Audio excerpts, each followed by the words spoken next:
Assalamualaikum warahmatullahi wabarakatuh. Waalaikumsalam warahmatullahi wabarakatuh. Selamat pagi Bapak Ibu semuanya. Selamat pagi. Oke, terima kasih atas kehadiran Bapak dan Ibu dalam acara diseminasi berbagi pemahaman dan pengalaman budaya positif. Saya lihat teman-teman yang hadir di sini sangat bersemangat sekali ya. Luar biasa. Oke, oleh karena itu izinkan saya untuk berpantun hari ini. Jangan lupa teman-teman menjawab cakep ya. Insya Allah, Bu. Siap ya? Siap. Oke. Ambil mangga dengan gala. Cantik. Diambil ibu dijual ke pasar. Cantik. Mari kita ucapkan basmalah. Semoga presentasi hari ini berjalan dengan lancar. Amin. Oke. Pantun yang kedua, sarapan pagi dengan roti. Cakep. Bersiap-siap pergi bekerja. Sebelum masuk ke pembahasan inti, saya menyapa, apa kabar semua? Baik. Oke. Oke, teman-teman, acara hari ini adalah diseminasi berbagi pemahaman dan pengalaman budaya positif. Oke. Bersama saya Beni Widyasuti SPD dari SMP Negeri 1 Purwodadi, CGP Angkatan 9, Kabupaten Grobogan, Provinsi Jawa Tengah. Semuanya, silakan lihat gambar apakah ini? Tangan mengepal. Tangan mengepal, iya betul sekali. Tangan mengepal. Bisakah Bapak dan Ibu melakukannya? Bisa. Oke. Bayangkan ada benda berharga di kepalan tangan Anda dan Anda harus menjaganya karena begitu penting untuk kehidupan Anda. Bayangkan ya Bapak dan Ibu.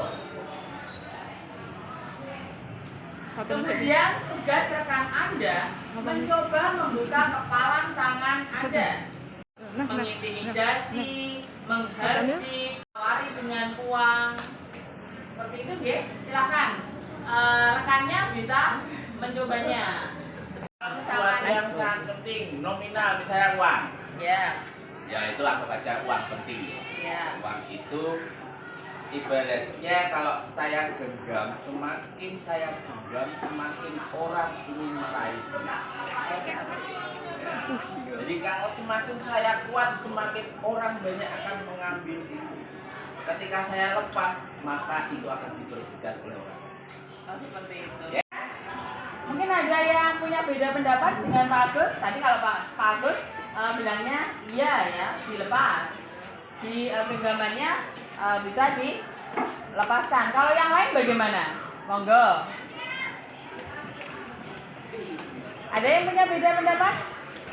Kalau sesuatu itu sangat berharga dalam kehidupan Anda, apakah Anda akan tetap menggenggamnya atau melepasnya? Misalkan teman Anda ada yang merayunya, ya.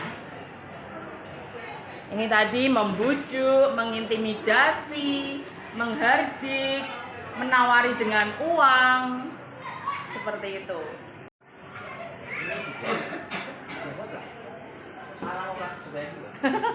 Monggo, silakan. Tergantung jadinya. Tergantung jadinya. Diri kita sendiri. Oke. Berarti mau dibuka atau enggak? Oke. Ya. Ini ada yang tidak? Ada yang punya pendapat tidak? Tentang jabatan ataupun tentang suami misalnya. Waduh. Kalau saya, Udah. Oke. Ya. Kalau semisal ada yang membujuk untuk diminta genggamannya gitu ya, Ya. Bu ya. Yang berharga. Yang berharga. Kalau saya tidak akan membukanya karena segala sesuatu yang berharga itu buat saya akan saya perjuangkan sampai kapanpun. Kan saya genggam sampai kapanpun. Oke, ya. Terima kasih, tepuk tangan. Oke.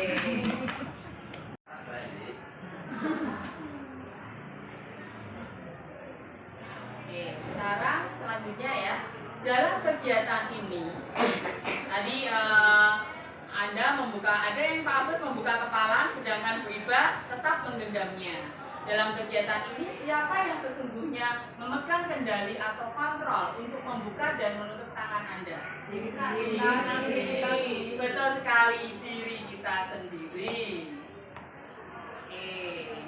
Jadi sebenarnya tidak ada orang yang bisa membujuk kita untuk membuka apa atau melepaskan apa yang benar-benar berada di tangan kita selain diri kita sendiri. Kita membiarkan orang lain membujuk kita ataukah tidak, seperti itu ya.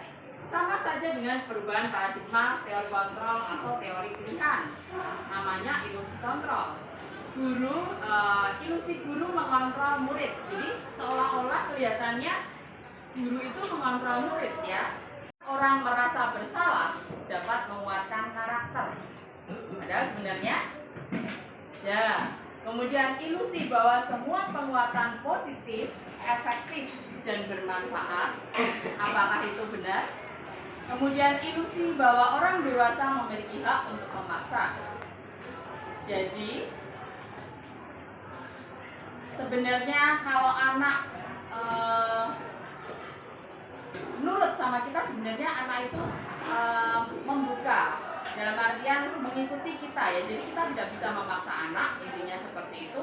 Tapi anak dengan rela hati membuka hatinya, pikirannya untuk mengikuti apa yang kita perintahkan, seperti itu. Jadi guru tidak berhak untuk memaksa ataupun meminta anak untuk mengikutinya ya, kecuali anak tersebut sendiri ya mengizinkannya. Kemudian stimulus respon. Di sini ada stimulus respon dengan teori kontrol. Di stimulus respon ya, yang lain perubahan paradigma stimulus respon ke teori kontrol.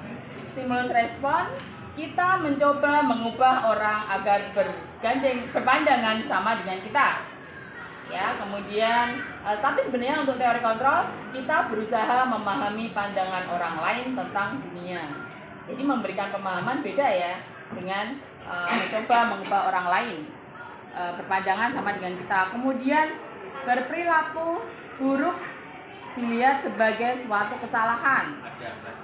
Oke. Semua perilaku memiliki tujuan. Kemudian orang lain bisa mengontrol saya. Untuk teori kontrol, hanya Anda yang bisa mengontrol diri Anda sendiri. Itu ya. Kemudian saya bisa mengontrol orang lain. Stimulus responnya seperti itu, sedangkan teori kontrol, Anda tidak bisa mengontrol orang lain. Kemudian pemaksaan ada pada saat bujukan gagal. Kemudian untuk teori kontrol, kolaborasi dan konsensus menciptakan pilihan-pilihan baru. Kemudian untuk kalah, ada dua pilihan, menang atau kalah. Kalau teori kontrol, model berpikir menang dan menang. Jadi win-win solution ya, tidak ada yang dirugikan di sini. Sekarang ke arah disiplin. Tapi sebelum saya mulai ke sini, jadi kita sebagai guru sebenarnya tidak bisa mengontrol murid kita ya Bapak Ibu untuk mengikuti apa kemauan kita, atau kita tidak bisa memaksa orang lain untuk mengikuti kemauan kita, tapi orang lain yang mengizinkan dirinya sendiri untuk mengikuti. Berarti itu adalah kesadaran diri sendiri. Motivasi intrinsik ya yang bisa. Kemudian sekarang ke arah disiplin.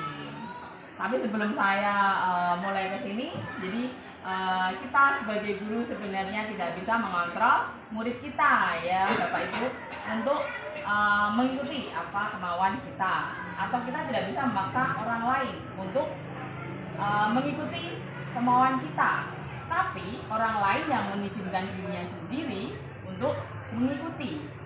Berarti itu adalah kesadaran diri sendiri. Motivasi motivasi intrinsik ya yang bisa. Kemudian merupakan suatu cara penerapan disiplin tanpa kekerasan dan ancaman yang dalam praktiknya melibatkan komunikasi tentang perilaku yang efektif antara guru dan siswa. Disiplin positif bertujuan untuk menumbuhkan kesadaran dalam diri, di sini motivasi intrinsik ya Bapak Ibu, serta memberdayakan anak untuk melakukan sesuatu tanpa hadiah, ancaman maupun hukuman. Oke. Disiplin positif di sini ada teori kontrol atau teori pilihan dari Dr. William Glasser. Di sini Anda tidak bisa mengontrol orang lain, hanya Anda yang bisa mengontrol diri Anda sendiri. Seperti tadi ya. Kemudian semua perilaku memiliki tujuan dan model berpikir menang-menang, kolaborasi dan konsensus menciptakan pilihan-pilihan baru. Kemudian realitas kebutuhan kita berbeda. Kita berusaha memahami pandangan orang lain tentang dunia dan setiap orang memiliki gambaran yang berbeda. Oke, makna disiplin di sini adalah belajar kontrol diri dengan menggali potensi kita agar tercapai tujuan mulia, yaitu sesuatu menjadi seseorang yang kita inginkan berdasarkan nilai-nilai kita hargai. Ini berarti ke arahnya ke murid ya. Kemudian ini ada teori motivasi. Untuk perilaku ada teori motivasi. Teori motivasi 1. Biasanya ini untuk motivasi ekstrinsik. Anak-anak patuh kepada kita agar apa? 1. Motivasi ekstrinsik berarti motivasi dari luar. Ya, untuk menghindari hukuman. Biar gak dihukum Bapak Ibu guru, saya ikut aja, patuh aja. Kemudian untuk mendapatkan imbalan. Ya, nanti kalau saya manut, nanti nilai saya dapat bagus, seperti itu. Atau mungkin dapat hadiah, itu ya. Kemudian selanjutnya yaitu motivasi intrinsik, yaitu untuk menghargai diri sendiri. Kemudian berdasarkan ke nilai-nilai kebajikan universal dan nanti ke arahnya ke keyakinan kelas. Kemudian untuk guru bagaimana? Untuk melakukan model berpikir menang-menang, yaitu dengan adanya 5 posisi kontrol, yaitu guru sebagai penghukum, kemudian yang kedua pembuat rasa bersalah, kemudian sebagai teman, kemudian sebagai pemantau dan sebagai manajer. Kemudian nanti ada 3 restitusi, yaitu yang pertama menstabilkan identitas, validasi kebutuhan dan menanyakan keyakinan. Untuk 5 kebutuhan dasar manusia, yaitu 1 untuk bertahan hidup, penguasaan, kasih sayang dan rasa diterima, kesenangan dan kebebasan. Oke, nanti sekarang kita ke arah disiplin positif. Dari disiplin positif akan menjadi sebuah budaya positif. Jadi kita harus menerapkan disiplin positif dahulu ya. Nah, budaya positif. Dalam budaya positif itu ada nilai-nilai kebajikan universal. Kemudian ada teori motivasi, hukuman, penghargaan dan restitusi. Kemudian keyakinan kelas, kebutuhan dasar manusia, dunia yang berkualitas, 5 posisi kontrol guru dan segitiga restitusi. Nilai-nilai kebajikan universal. Maksudnya di sini apa Bapak dan Ibu?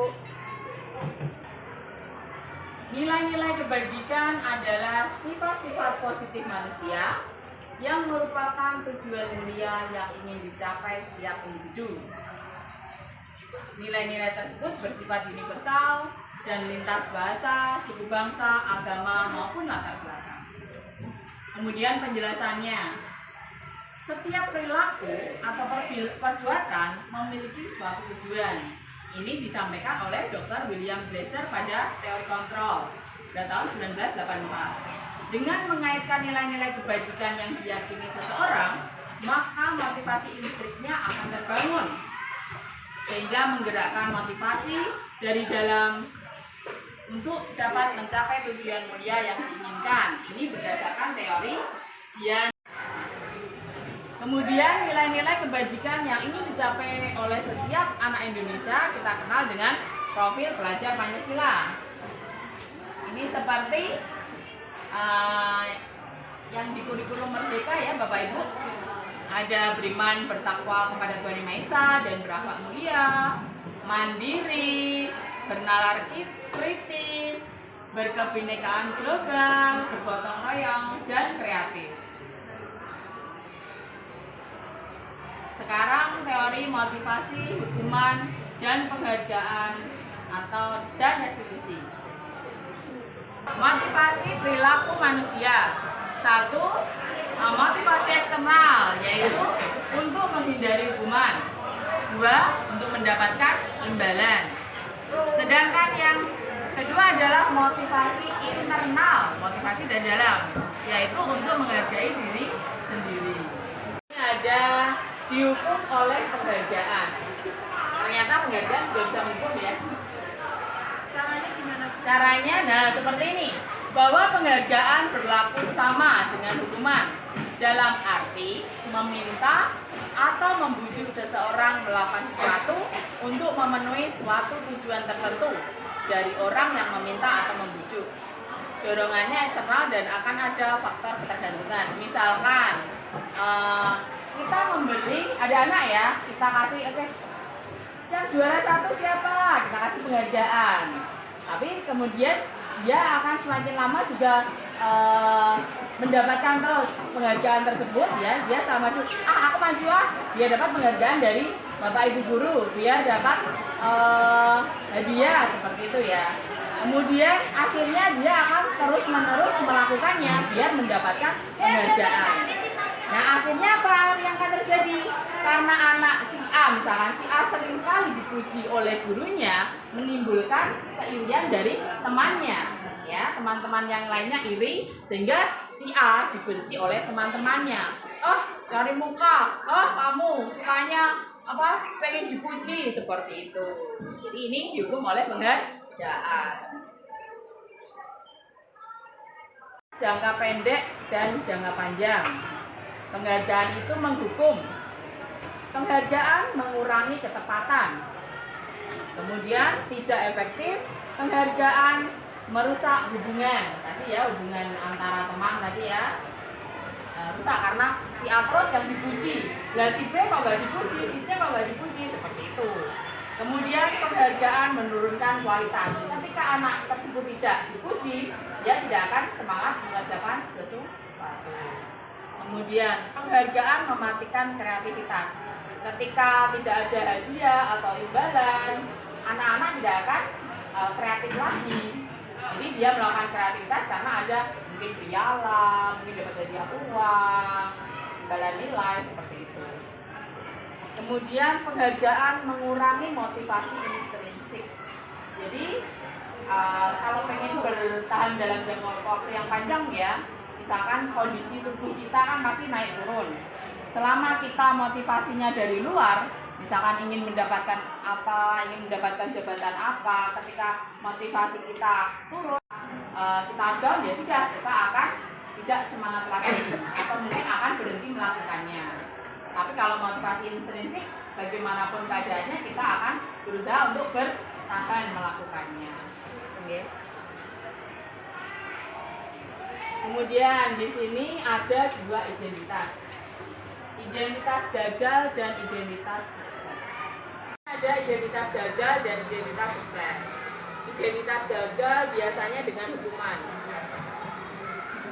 Kalau identitas sukses berupa disiplin. Disiplin dibagi 2, yaitu konsekuensi dan restitusi. Nah, apa itu hukuman? Hukuman sesuatu yang menyakitkan. Harus terjadi, tidak nyaman untuk murid atau anak untuk jangka waktu yang panjang. Biasa mereka bisa menjadi apa? Pendendam, ya. Misalkan kita melarang mereka melakukan sesuatu, mereka akan dendam. Kemudian korban mendapatkan keadilan. Tapi di sini ada sisi kebaikannya apa? Korban mendapatkan keadilan. Kemudian murid atau anak akan tersakiti. Perilaku pasif agresif meningkat. Jadi mereka malah menjadi pasif ataupun malah menjadi agresif ya. Kemudian sistem tidak akan berjalan bila murid tidak takut. Berlaku hanya pada sebuah institusi, tidak berlanjut pada kehidupan nyata. Peraturannya adalah kamu harus seperti itu ya. Kemudian murid atau anak membenci peraturan, akibatnya seperti itu. Bagaimana dengan disiplin dengan konsekuensi? Sesuatu harus terjadi. Tidak nyaman untuk murid atau anak untuk jangka waktu yang pendek.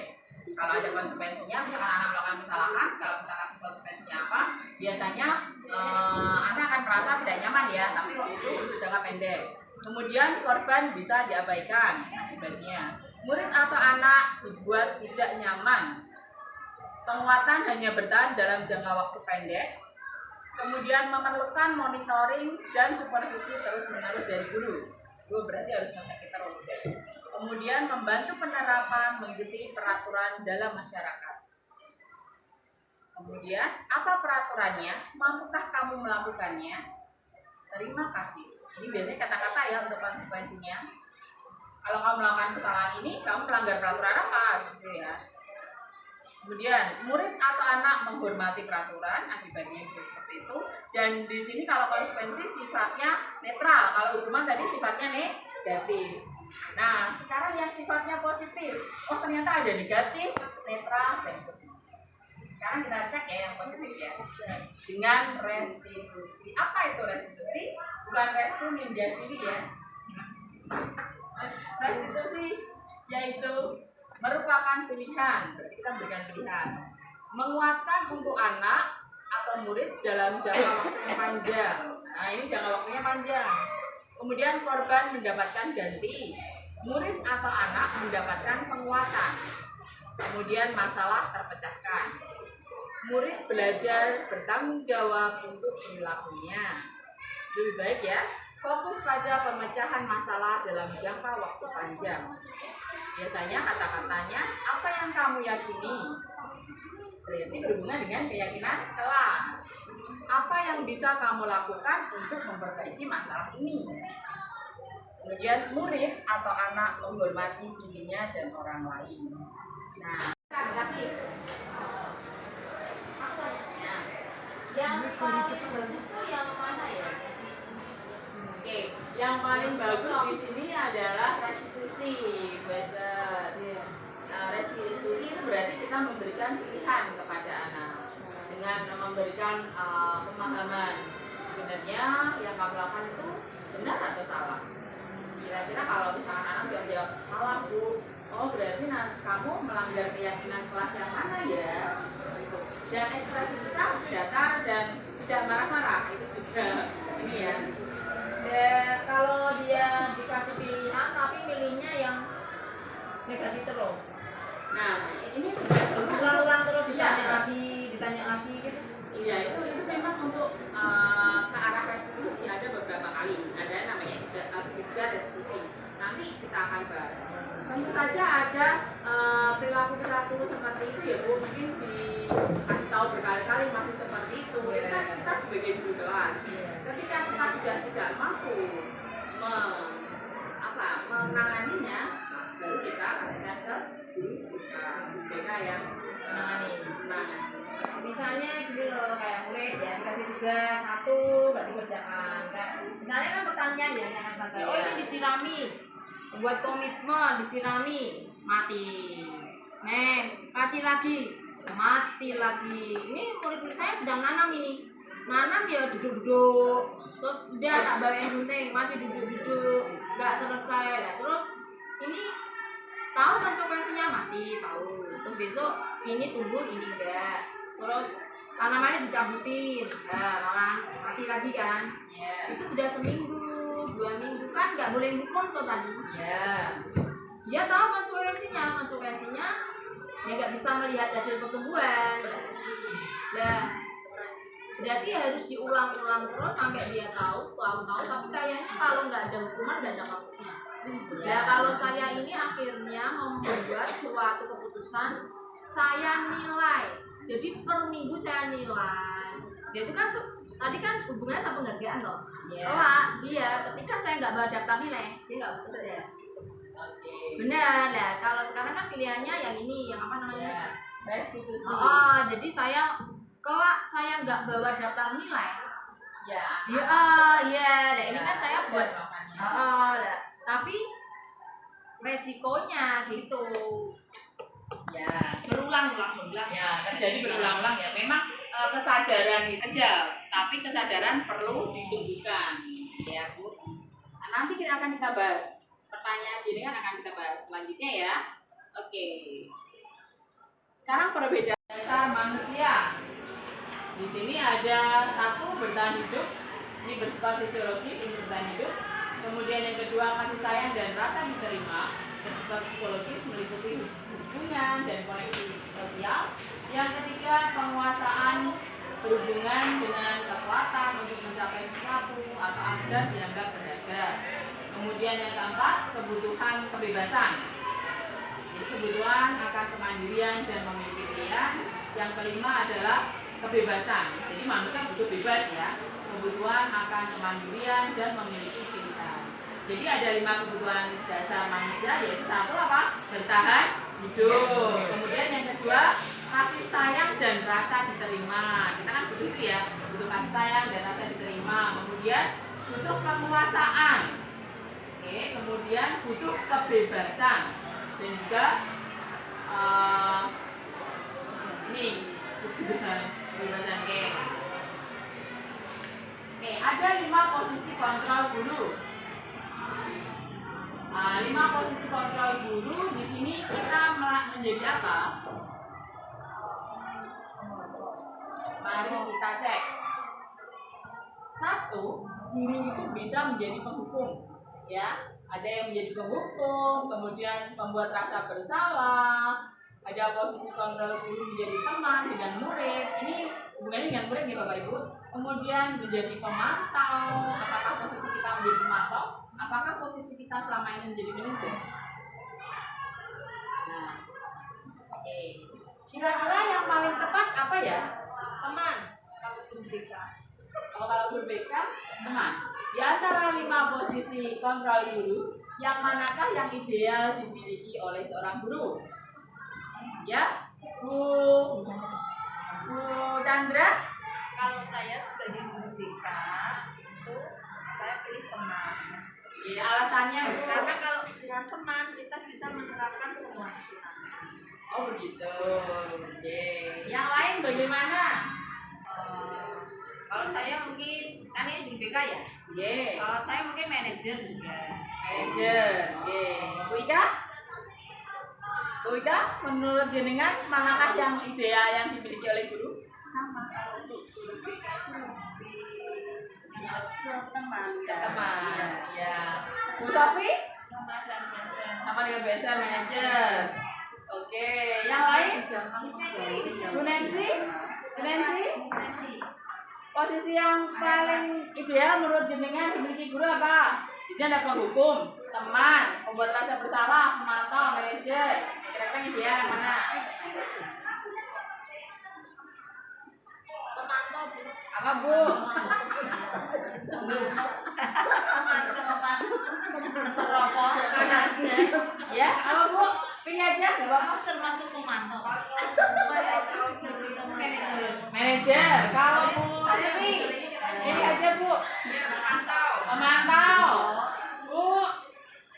Bu Muna, apa Bu Muna? Manajer. Oke, mari kita cek ya.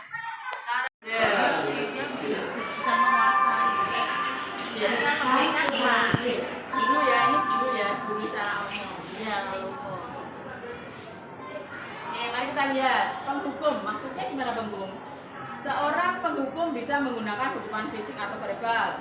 Orang-orang yang menjalankan posisi penghukum senantiasa mengatakan bahwa sekolah memerlukan sistem atau alat yang dapat lebih menekan murid lebih dalam lagi. Dari hukumannya menekan ya. Kemudian guru-guru yang menerapkan posisi penghukum akan berkata, patuhi aturan saya atau awas. Kamu selalu saja salah. Selalu, pasti selalu yang terakhir selesai. Itu penghukum ya. Guru seperti ini senantiasa percaya hanya ada satu cara agar pembelajaran bisa berhasil, yaitu dengan cara dia. Yang kedua, pembuat rasa bersalah. Adakah di sini yang membuat rasa bersalah? Ini, mari kita lihat. Pembuat merasa bersalah pada posisi ini biasanya guru akan bersuara lebih lembut.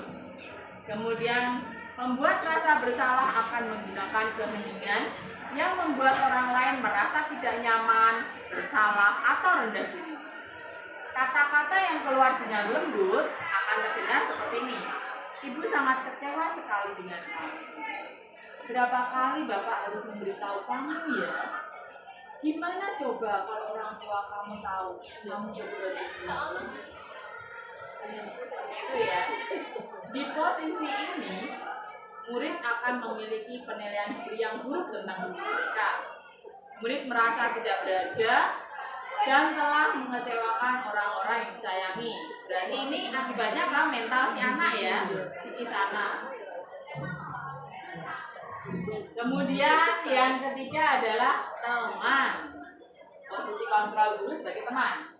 Di sini guru pada posisi ini tidak akan menyakiti murid, namun akan tetap berupaya mengontrol murid melalui persuasi. Posisi teman pada guru bisa negatif ataupun positif. Positif di sini berupa hubungan baik yang terjalin antara guru dan murid. Guru di posisi teman menggunakan hubungan baik dan humor untuk mempengaruhi seseorang. Mereka akan berkata, ayo bantulah demi Bapak ya. Ayo ingat tidak bantuan Bapak selama ini. Ya sudah, kali ini tidak apa-apa. Nanti Ibu bantu bereskan. Ini adalah kata-kata guru sebagai posisi teman ya. Nah, hal negatif dari posisi teman adalah bila suatu saat guru tersebut tidak membantu, maka murid akan merasa kecewa dan berkata, saya pikir Bapak atau Ibu teman saya. Murid merasa dikecewakan dan tidak mau lagi berusaha.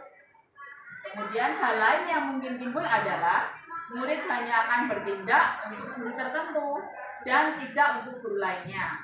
Murid akan tergantung pada guru tersebut. Ya mungkin saya pernah ada di posisi ini juga ya. Adalah pemantau. Di sini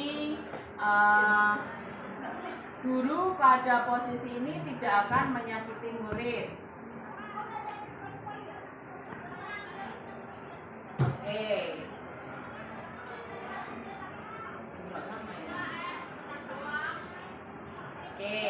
Kita ke manajer ya, posisi di mana guru berbuat sesuatu bersama dengan murid, mempersilahkan murid mempertanggungjawabkan perilakunya dengan mendukung murid agar dapat menemukan solusi atas permasalahannya sendiri. Seorang manajer akan berkata, apa yang kita yakini? Ya, kembali ke keyakinan kelas. Berarti kita harus membuat keyakinan kelas dulu atau kesepakatan. Kemudian, apakah kamu meyakininya? Jika kamu meyakininya, apakah kamu bersedia memperbaikinya? Jika kamu memperbaiki ini, hal ini menunjukkan apa tentang dirimu? Itu berarti kita membuat anak menyadari kesalahannya dan dia telah melakukan melanggar keyakinan kelas apa. Kemudian, jika kamu meyakininya, apakah kamu bersedia memperbaikinya? Jika kamu memperbaiki ini, hal ini menunjukkan apa tentang dirimu? Ini tadi ya. Kemudian apa rencana kamu untuk memperbaiki hal ini?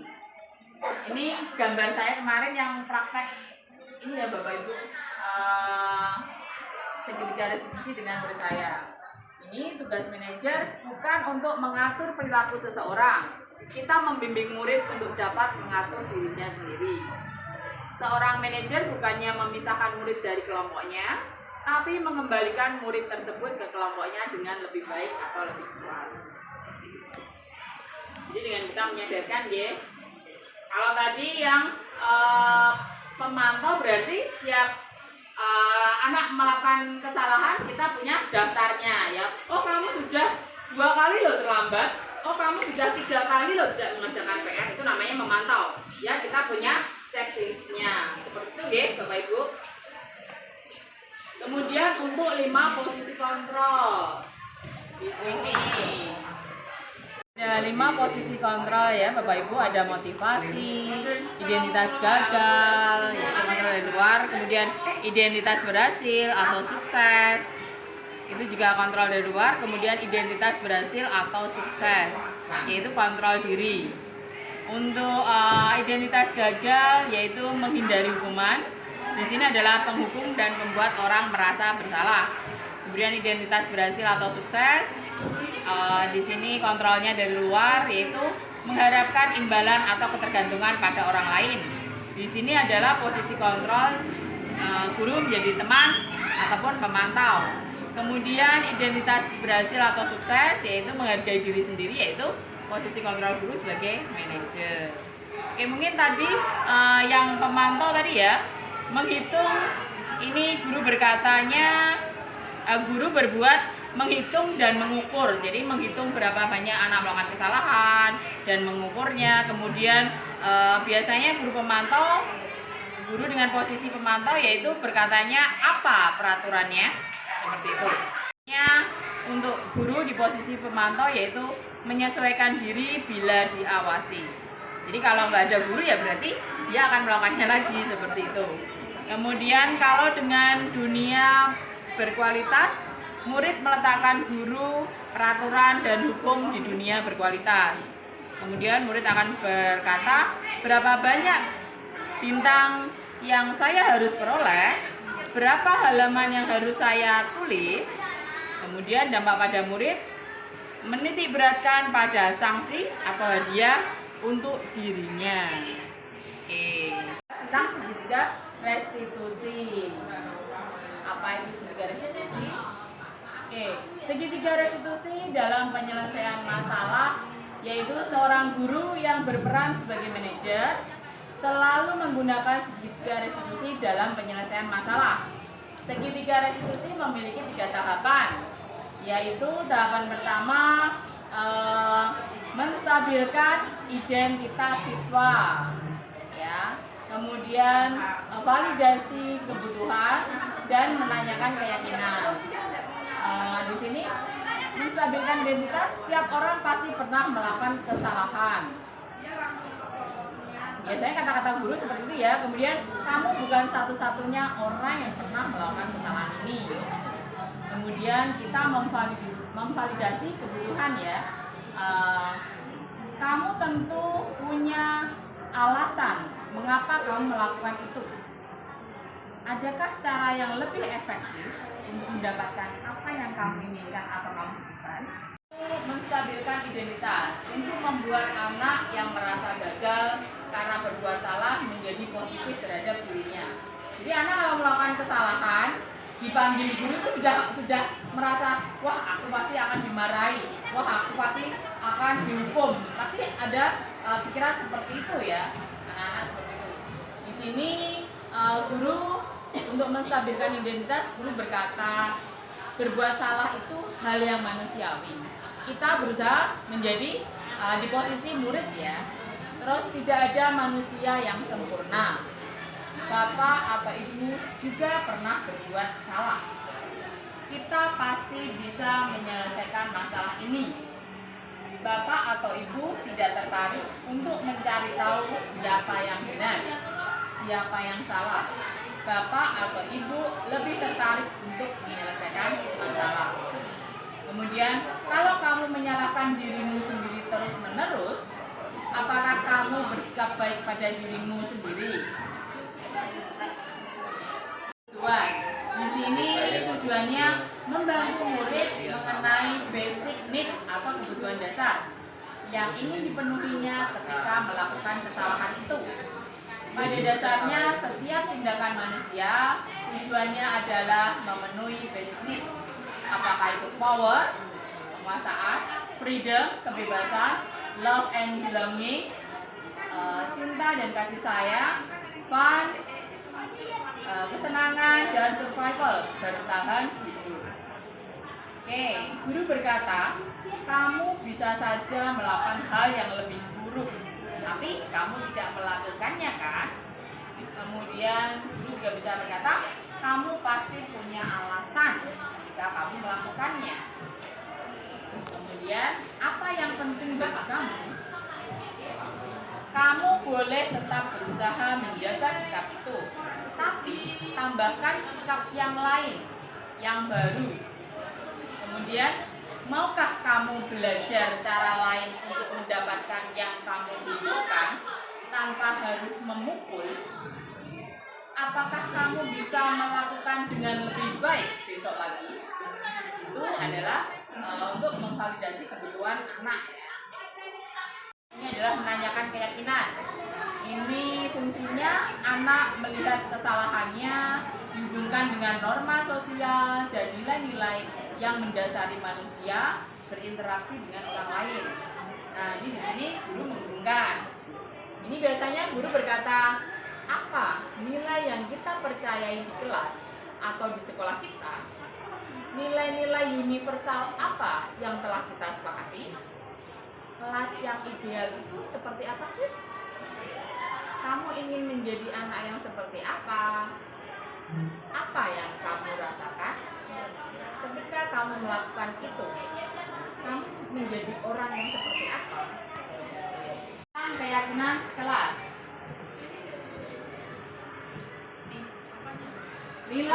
Nilai kebajikan dari 6 institusi atau organisasi. Ini ada profil pelajar Pancasila dari IBO, Primary Years Program, PYP. Kalau profil pelajar Pancasila, Bapak Ibu sudah pernah dengarnya ya, karena kita di Kurikulum Merdeka mendapatkannya, yaitu beriman dan bertakwa pada Tuhan Yang Maha Esa, berakhlak mulia, mandiri, bernalar kritis, berkebinekaan global, bergotong royong, dan kreatif.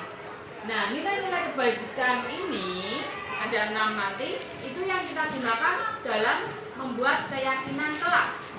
Ya, nilai-nilai kebajikannya dari IBO yaitu ada PYP, sikap murid yaitu toleransi. Jadi sikap murid dari toleransi, ada rasa hormat, integritas, mandiri, menghargai, antusias, empati, keingintahuan, kreativitas, kerjasama, percaya diri, dan komitmen. Kemudian ada 9 pilar karakter. Di sini ada cinta Tuhan dan segala ciptaannya, kemandirian dan tanggung jawab, kejujuran, amanah, diplomatis, hormat dan santun, dermawan, suka menolong, dan gotong royong, percaya diri, kreatif, dan bekerja keras, kepemimpinan dan keadilan, baik dan hati, toleransi, kedamaian, dan kesatuan. Ini juga ada petunjuk seumur hidup dan keterampilan hidup. Keterampilan hidup dapat dipercaya, lurus hati, mendengar yang aktif, tidak merendahkan orang lain, memberikan yang terbaik dari diri. Kemudian petunjuk hidupnya, peduli, penalaran, bekerja sama, pemberanian, keingintahuan, usaha, keluasan, berorganisasi, kesabaran, keteguhan hati, kehormatan, memiliki rasa humor, berinisiatif, integritas, pemecahan masalah, sumber pengetahuan, tanggung jawab, dan persahabatan. Kedua, etos ya. Ini ada empati, suara hati, kontrol diri, rasa hormat, kebaikan, toleransi, dan keadilan. Ya. Keyakinan kelas ada tujuan, bentuk, dan implementasinya Bapak Ibu.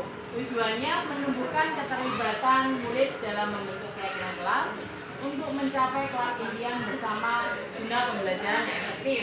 Kemudian mewujudkan merdeka belajar berpihak pada murid dan menciptakan komunikasi segala arah antara guru dan murid-murid, membiasakan budaya dan disiplin positif. Sedangkan bentuknya berupa pernyataan universal yang mudah diingat diterapkan di lingkungan sekolah. Kemudian implementasinya atau penerapannya menuangkan pernyataan menjadi sebuah kesepakatan yang menjadi keyakinan yang lebih memotivasi dari dalam sehingga bergerak dan bersemangat dalam menjalankan keyakinan sesuai dengan nilai-nilai kebajikan. Ya. Keyakinan kelas ada tujuan, bentuk, dan implementasinya Bapak Ibu. Tujuannya menumbuhkan keterlibatan murid dalam membentuk keyakinan kelas untuk mencapai kelas impian bersama guna pembelajaran yang efektif. Kemudian mewujudkan merdeka belajar berpihak pada murid dan menciptakan komunikasi segala arah antara guru dan murid-murid, membiasakan budaya dan disiplin positif. Sedangkan bentuknya berupa pernyataan universal yang mudah diingat, keyakinan kelas atau sekolah. Ini pertama, keyakinan kelas bersifat lebih abstrak daripada peraturan yang lebih rinci dan konkret, jadi sifatnya abstrak ya. Kemudian keyakinan kelas berupa pernyataan-pernyataan universal. Kemudian pernyataan keyakinan kelas senantiasa dibuat dalam bentuk positif. Tidak boleh kata tidak boleh, jangan, dilarang, begitu nggak boleh. Kemudian keyakinan kelas hendaknya tidak terlalu banyak sehingga mudah diingat dan dipahami oleh semua warga kelas, biasanya 3 sampai 7. Kemudian keyakinan kelas sebaiknya sesuatu yang dapat diterapkan di lingkungan tersebut. Kemudian yang keenam, semua warga kelas hendaknya ikut berkontribusi dalam pembuatan keyakinan kelas lewat kegiatan curah pendapat. Kemudian bersedia meninjau kembali keyakinan kelas dari waktu ke waktu. Saya kemarin waktu membuat keyakinan kelas ini adalah pertama meminta anak dan saya membuat keyakinan kelas bersama siswa saya di kelas 8E. Kemudian yang kedua, ini gambar siswa menggunakan kertas poni di papan tulisnya prosedur pembuatan keyakinan. Kemudian guru dan siswa mengulas keyakinan yang salah. Guru dan siswa mengulas keyakinan yang sama kita pilih, siswa dan kemudian setelah itu dari kita tuliskan guru dan siswa mengulas keyakinan salah, mengulas keyakinan kelas menjadi kalimat positif. Saya tak lupa mengecek yang terkait karena siswa saya sudah kedua. Kemudian mengubah keyakinan kelas menjadi kalimat positif. Dan ini adalah tidak boleh pakai kelas. Kemarin saya membuat keyakinan kelas bersama siswa saya di kelas 8E. Jadi kalimatnya adalah anak buang melak sampah pada tempatnya. Ini ya, akhirnya tidak boleh rame. Pembuatan keyakinan kelas, siswa menulis keyakinan yang mereka inginkan. Guru dan siswa mengulas keyakinan yang telah ditulis. Kemudian dan mengecek dan guru dan siswa memilah kelas dan setelah yang sampah diubah keyakinan kelas menjadi kalimat positif. Kita tuliskan mengecek berdasarkan kajian ya nilai kajian universal tadi.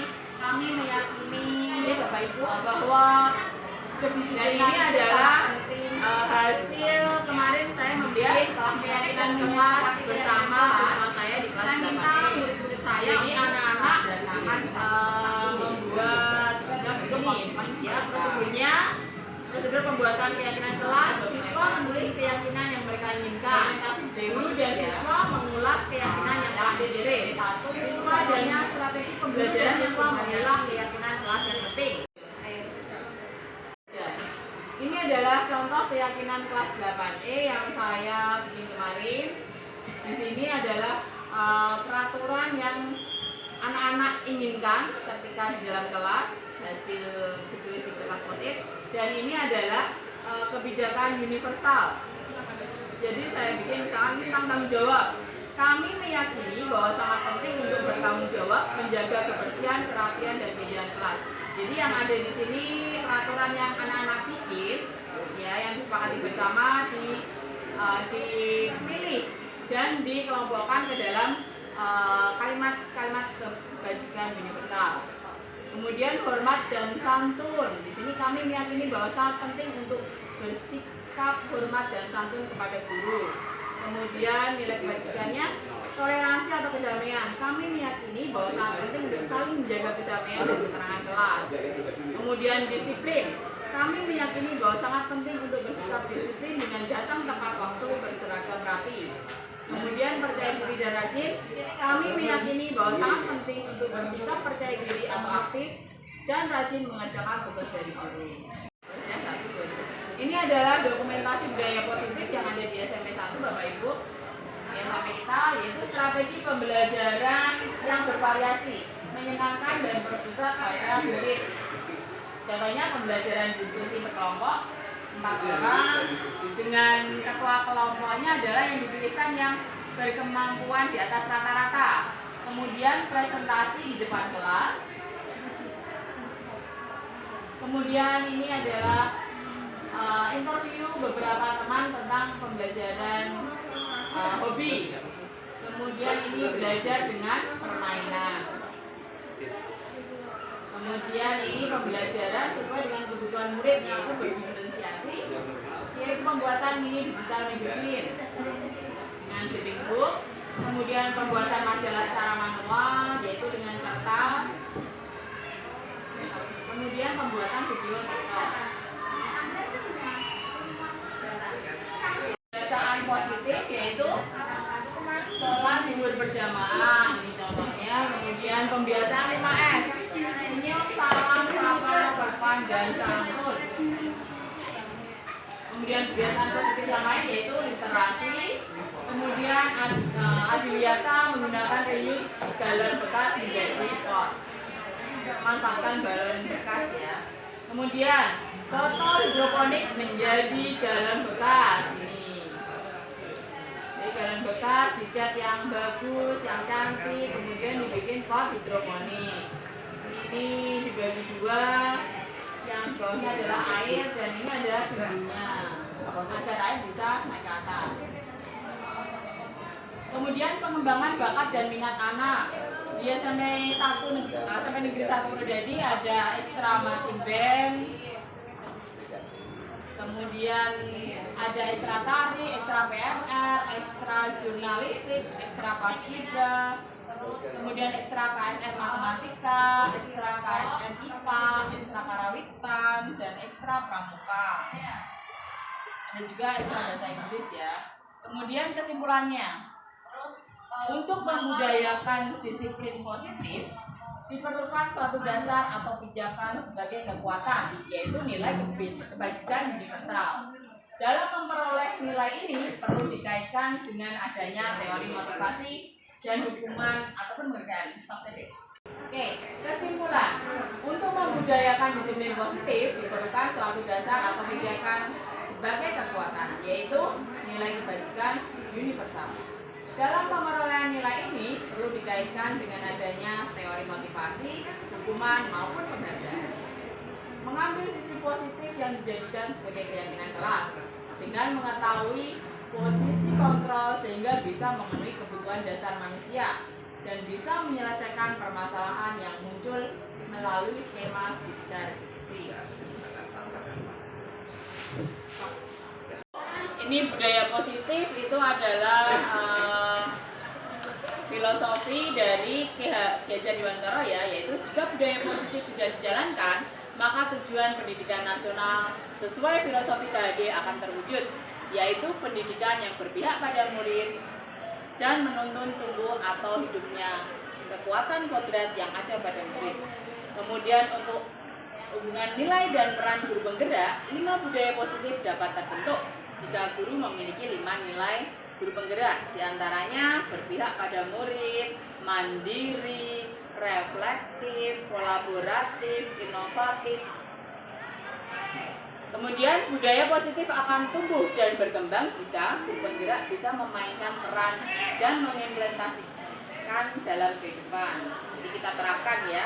Kemudian visi guru penggerak, salah satu perubahan yang diinginkan dengan visi guru penggerak adalah terbentuknya budaya positif agar diperoleh suasana belajar yang aman, nyaman, dan berpihak pada murid. Untuk mewujudkan visi guru penggerak tersebut dengan membuat prakarsa perubahan sesuai dengan filosofi Ki Hajar Dewantara dan profil pelajar Pancasila. Oke, visi stop. Baik Bapak Ibu Guru, Guru Miriam, Guru Cendrawasih, sekian dan terima kasih. Salam guru penggerak, tergerak, bergerak, dan menggerakkan. Oke, tergerak itu motivasi intrinsik, bergerak disiplin positif, menggerakkan adalah budaya positif. Sekian dan terima kasih. Assalamualaikum warahmatullahi wabarakatuh.